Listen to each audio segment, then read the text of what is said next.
గిరీష్ మిశ్రా అనే వ్యక్తి అతని జీవితంలో అంతిమ దశకు చేరుకున్నాడు. అప్పుడు అతని పిల్లలు అతన్ని ఒక హాస్టల్లో చేర్పించారు. ఈ హాస్టల్ ఏదైతే ఉందో ఇది మిగతా వాటిలా కాకుండా చాలా భిన్నంగా ఉంటుంది. అలా అని ఓల్డేజ్ హోమ్ లాంటిది మాత్రం కాదు, అన్ని రకాల సౌకర్యాలతో ఉండడానికి. ఇది ఒక చిన్న చీకటి కొట్టం లాంటి భవనం. ఇందులో కేవలం 12 గదులు మాత్రమే ఉంటాయి. 3-4 వారాల పాటు గిరీష్ మిశ్రా పిల్లలు ఆయనకి కావలసినవన్నీ తెచ్చిపెట్టారు. అలాగే అన్ని విధాలుగా సేవలు చేశారు. చివరికి దేనికోసం అయితే గిరీష్ మిశ్రా ఎదురు చూస్తున్నాడో ఆ రోజు రానే వచ్చింది. అతను వారణాసిలో అతని ఆఖరి శ్వాసను విడిచిపెట్టాడు. అంటే అతను చనిపోయాడు. ఈ కథలో నేను చెప్పిన హాస్టల్లో చేరడానికి దేశం నలుమూలల నుంచి వాళ్ళ చివరి శ్వాసను విడవడానికి ఇక్కడికి వస్తారు. అంటే చనిపోవడానికి వస్తారు. అలా అని ఇదేమి సూసైడ్ స్పాట్ కాదు, లేకపోతే ఇష్టపూర్వకంగా చనిపోవడానికి కేటాయించిన ప్రదేశం కూడా కాదు. ఇది వారణాసిలో ఉన్నటువంటి ముక్తి భవన్. ఇక్కడి ప్రజల విముక్తి కోసం, వారి ఆత్మశాంతి కోసం వారి చివరి క్షణాలను ఇక్కడ గడుపుతారు. అసలు వారణాసి ఎలాంటి ప్రదేశం అంటే ఇక్కడ 24 గంటలు చితిమంటలు రగులుతూనే ఉంటాయి. ఇక్కడ దగ్గర 100 మంది అంతిమ సంస్కారాలు ఒకేసారి జరుగుతాయి. వీటన్నిటి కారణంగానే మీకు వారణాసిలోనికి ప్రవేశించడంతోనే ఒక బలమైన శక్తిని అనుభూతి చెందుతారు. ఆ శక్తి ఎంత బలమైనదంటే దీనితో సాధువులు వాళ్ళ సాధనను పూర్తి చేస్తారు. కానీ ఈ శక్తి ఇంకొంతమందికి చాలా దారుణమైన అనుభవాన్ని కూడా కలిగిస్తుంది. ది సిటీ ఆఫ్ డెత్ అనే పేరుతో పిలువబడే వారణాసిలో ప్రతి సంవత్సరం 20,000 మంది కేవలం చనిపోవడానికి మాత్రమే తీర్థయాత్రకు వస్తారు. ఇక్కడ ఉన్న ముక్తి భవనంలో ఒక అనూహ్యమైన ప్రయోజనం కూడా ఉంటుంది. అదేంటి అంటే మనుషులకు వారణాసిలో చనిపోయే అవకాశాన్ని అందిస్తుంది. ఈ ప్రదేశం ఎవరి కోసం కేటాయించబడిందంటే ఎవరైతే వారి జీవితంలో చివరి శ్వాసను వారణాసిలో విడిచిపెట్టాలనుకుంటారో వారి కోసం ఇది తయారు చేయబడింది. అందుకే ఇక్కడ ఒక పద్ధతి కూడా అమల్లో ఉంటుంది. ఎవరైనా ఇక్కడ చేరిన తర్వాత ఒకవేళ 15 రోజుల్లో మీ ఆరోగ్యం కుదుటపడితే ఇక్కడి నుంచి వారు వెళ్ళిపోవాల్సి ఉంటుంది. అలాగే ఇక్కడ అంతగా సౌకర్యాలు కూడా ఉండవు. కేవలం 10 నుంచి 15 గదులు మాత్రమే ఉంటాయి. అందుకే ఇక్కడ చాలా తక్కువ మందిని జాయిన్ చేసుకుంటారు. ఇక్కడ ఒక చిన్న మందిరం కూడా ఉంటుంది. అలాగే పూజారి కూడా ఉంటారు. అది కూడా అన్ని సాంప్రదాయంగా నిబద్ధతతో ఆచారాలను పాటించే వ్యక్తి. ఈ కార్యాలన్నిటి వెనుక ఒక నమ్మకం దాగి ఉంది. వారణాసిలో ఎవరైతే మరణిస్తారో వారు జీవన మరణ చక్రం అనేది ఇంతటితో ముగిసిపోతుంది. అలాగే వారికి మోక్షం కూడా లభిస్తుంది. ఈ నమ్మకం వారణాసి యొక్క ఇతిహాసాలతో ముడిపడి ఉంది. చాలా కాలం క్రితం కాశీని ది సిటీ ఆఫ్ లైట్స్ అని పిలిచేవారు. అయితే మరి ది సిటీ ఆఫ్ లైట్స్ కాస్త ది సిటీ ఆఫ్ డెత్గా ఎలా మారిందనేది ఇప్పుడు తెలుసుకుందాం. ఇక్కడ ప్రజల నమ్మకం ఏంటి అంటే కాశీని స్వయంగా శివుడే సృష్టించాడు. దీనికి ఒక బలమైన ఆధారం కూడా ఉంది. కాశీ నా రాజ్యం అని మత్స్య పురాణంలో స్వయంగా శివుడే చెప్తాడు. అలాగే ఇక్కడికి ఎవరైతే వస్తారో వారి వారి కర్మల నుంచి విముక్తి పొందుతారు. బ్రాహ్మణులు, క్షత్రియులు, వైశ్యులు, శూద్రులు, ఏ జాతి ఏ కులానికి చెందిన మనిషి అయినా ఇక్కడ సమానమే. కానీ వీటన్నిటి వెనుక ఉన్న కథ ఏంటి అనేది బహుశా చాలా మందికి తెలియకపోవచ్చు. ఈ కథ రిషి మార్కండేయుడిది.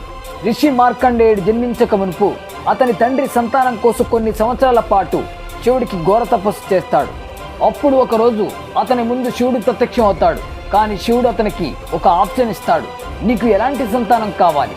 చాలా కాలం పాటు జీవించే మూర్ఖుడు కావాలా, లేక జ్ఞాన సంపన్నమైన వాడై తక్కువ వయసులో కేవలం 16 సంవత్సరాల వయసు రాగానే మరణించేవాడు కావాలా అని అడుగుతాడు. అప్పుడు మార్కండేయుడి తండ్రి జ్ఞానం మరియు మంచితనం కలిగిన వాడు కావాలని కోరుకుంటాడు. శివుడు అతని కోరికను పరిపూర్ణం చేస్తాడు. అలా మార్కండేయుడు జన్మిస్తాడు. మార్కండేయ ఎంత బుద్ధిశాలి అంటే చిన్నప్పటి నుంచే వేదాల గురించి, శాస్త్రాల జ్ఞానాన్ని గురించి తెలుసుకోవడం మొదలుపెట్టాడు.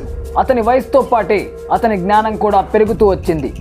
అలా అతను ఒక గొప్ప శివభక్తుడుగా మారాడు. అయితే అతని జన్మరహస్యం గురించి మార్కండేయుడికి ముందే తెలుసు. అందుకే అతనికి 16 సంవత్సరాల వయసు రాకమునిపే శివుడికి ఘోర తపస్సు చేయడం మొదలు పెడతాడు. అతనికి మరణ గడియలు రానే వచ్చాయి. అప్పుడు యమదూతలు అతని దగ్గరికి వచ్చే సమయానికి అతను శివలింగం ముందు కూర్చొని ఘోర తపస్సు చేస్తుంటాడు. అప్పుడు యమదూతలు వారి శక్తిని అంతటిని ఉపయోగించి అతన్ని యమలోకానికి తీసుకుపోవడానికి ప్రయత్నిస్తారు. కానీ మార్కండేయుడి శివభక్తి ముందు వారి శక్తి నిలవలేకపోయింది. ఇది తెలిసిన యమధర్మరాజు స్వయంగా మార్కండేయ ప్రాణాలు తీయడానికి వస్తాడు. యముడిని చూసిన మార్కండేయ భయంతో శివలింగాన్ని గట్టిగా పట్టుకొని కూర్చొని అతనికి ప్రాణభిక్ష పెట్టమని వేడుకుంటాడు. యమధర్మరాజు అతని పాశాన్ని మార్కండేయుడి మీదకి విసురుతాడు. ఈ విషయం తెలిసిన శివుడు కోపాగ్నితో రగిలిపోయి వెంటనే అక్కడ ప్రత్యక్షం అవుతాడు. ఆయన యొక్క భక్తుడి రక్షణ కోసం శివుడు త్రిశూలంతో యముడి కంఠాన్ని మొండె నుంచి వేరు చేస్తాడు. అక్కడ ఒక శివభక్తుడి ముందు మృత్యువు స్వయంగా పరాజయం పాలైంది. తర్వాత రిషి మార్కండేయుడికైతే మళ్ళీ జీవనదానం జరుగుతుంది. కానీ యముడు చనిపోయిన కారణంగా భూమి మీద జీవన మరణాల సమతుల్యం లేకుండా పోయింది. ఎందుకంటే యమధర్మరాజు లేకుండా ఎవరికీ మరణం అనేది లేకుండా పోయింది. 4 దిక్కులలో రాక్షసులు మరియు పాపుల కృత్యాలు పెరిగిపోయాయి. దీని కారణంగా దేవతలందరూ కలిసి యమధర్మరాజును బ్రతికించమని శివుణ్ణి కోరుకుంటారు. దాని తర్వాత శివుడు యమధర్మరాజును బ్రతికిస్తాడు, కానీ 2 షరతులు పెట్టి. 1, మార్కండేయుడి ప్రాణానికి ఎటువంటి హాని ఉండకూడదు. 2, ఆ రోజు నుంచి కాశీలో యమధర్మరాజు కానీ అతని దూతలు కానీ ప్రవేశించడం నిషేధం చేయబడింది. సాక్షాత్తు పరమశివుడే కాశీలో మరణానికి చోటు లేకుండా చేశాడు. అందుకే అక్కడికి వెళ్ళి ప్రాణాన్ని విడిచిన వారి ఆత్మ యమలోకానికి వెళ్ళదు. వారి జీవన మరణ చక్రం కూడా అక్కడే ముగిసిపోతుంది.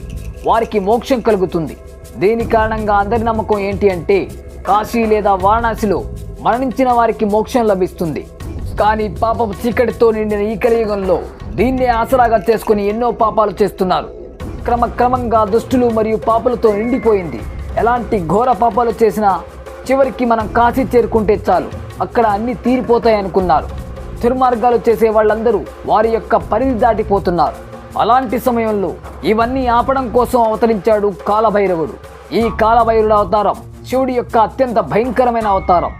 క్రోధంతో నిండిపోయిన కళ్ళు, పులికొరల్లాంటి దంతాలు, అలాగే మెడలో పాముతో మనిషి పుర్రెలను మాలగా వేసుకొని కాలభైరవుడు సాక్షాత్తు భయానికి రూపంగా కనిపిస్తాడు.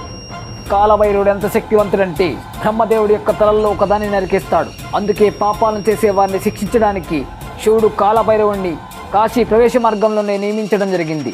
అందుకే కాలభైరవుణ్ణి కాశీకి రక్షకుడుగా కూడా చెప్పుకుంటూ ఉంటారు. అయితే ఒకవేళ మీరు చెప్పుకోలేని పాపాలు చేసి కాశీ వెళితే అక్కడ మీరు ఈ కాలభైరవుణ్ణి ఎదుర్కోవాల్సి ఉంటుంది. మరణానికి కొన్ని క్షణాల ముందు మీ గడిచిన జీవితం కళ్ళ ముందు కదులుతున్న సమయంలో కాలభైరవుడు మీకు కనిపిస్తాడు. అలాగే మీరు యమలోకంలో అనుభవించాల్సిన శిక్షలన్నింటినీ చాలా కొద్ది సమయంలోనే మీరు రుచి చూస్తారు. ఈ శిక్షని భైరవయాతన అనే పేరుతో పిలుస్తారు. భైరవయాతన మీకు ఎలా అనిపిస్తుంది అంటే మీకు ఎన్నో శరీరాలు ఉన్నాయి. ఒక్కో శరీరం యొక్క కర్మల యొక్క ఫలం ఒకేసారి చూపిస్తాడు. దీని కారణంగా కలిగే నొప్పిని మీరు కలలో కూడా ఊహించి ఉండరు. ఒకేసారి కొన్ని వేల తేళ్లు మీ ఒంటి మీద పాకుతూ కుడుతున్నట్లుగా దానికంటే కొన్ని వేల రెట్లు నొప్పిని కలుగజేస్తుంది. దీని తర్వాత మీ జీవన మరణ చక్రం ఏదైతే ఉందో అది ఇక్కడే అంతమైపోతుంది. అలాగే మోక్షం కూడా లభిస్తుంది. అయితే శరీరం నుంచి ప్రాణం వేరైన తర్వాత మిగిలిన శరీరాన్ని మణికర్ణికా ఘాట్లో తగలబెట్టబడుతుంది. ఈ మణికర్ణికా ఘాట్ కాశీలో ఉన్నటువంటి ఘాట్లలో అన్నిటిలో ప్రత్యేకమైన ఘాట్. అందుకే ఇక్కడ 24 గంటలు 365 రోజులు చితి రగులుతూనే ఉంటుంది. కానీ మంటల్లో ఎలాంటి వాళ్ళు ఉంటారు అంటే వీళ్ళ శరీరం పూర్తిగా మరణించదు. ఎలాగైతే జన్మించడానికి ఒక పద్ధతి ఉందో అలాగే మరణానికి కూడా ఒక పద్ధతి ఉంది. దీనికి 12 రోజుల సమయం పడుతుంది. హిందూ ధర్మంలో నమ్మకం ఏంటి అంటే మరణించిన 12 రోజుల వరకు బతికే ఉంటాడు. కానీ 12 రోజుల కంటే ముందే దహనం చేస్తే శరీరం లోపల ఉన్న జ్యోతి చుట్టూ ఉన్న పరిసరాల్లో కలిసిపోతుంది. అందుకే మణికర్ణికా ఘాట్ దగ్గరికి వెళ్ళిన వారికి చాలా బలమైన శక్తిని ఫీల్ అవుతారు. అందుకే ఈ శక్తిని పరిసరాల్లో కలవకుండానే ఆపేస్తారు. కొంతమంది సాధువులు వారి సాధనకు బలం కోసం ఉపయోగించుకుంటారు. అందుకే ఇక్కడ ఎక్కువగా సాధువులు మీకు సాధన చేస్తూ కనిపిస్తారు. వారణాసికి మరియు మరణానికి ఉన్న కనెక్షన్ ఏదైతే ఉందో ఇది చాలా ఆధ్యాత్మికమైనది.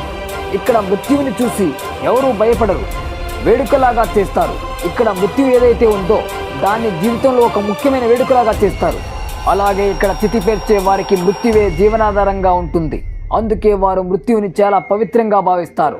అలాగే చాలాసార్లు చితిలో ఉపయోగించిన కట్టెలతోనే వారి ఇళ్లలో వంట కూడా చేసుకుంటూ ఉంటారు.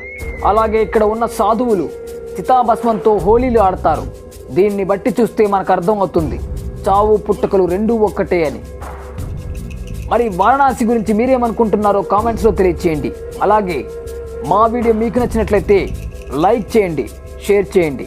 ఇలాంటి ఇంట్రెస్టింగ్ వీడియోస్ కోసం మా ఛానల్ని సబ్స్క్రైబ్ చేసుకుని పక్కనున్న బెల్ ఐకాన్ని నొక్కడం మర్చిపోకండి. నెక్స్ట్ వీడియోలో కలుద్దాం. Thanks for watching.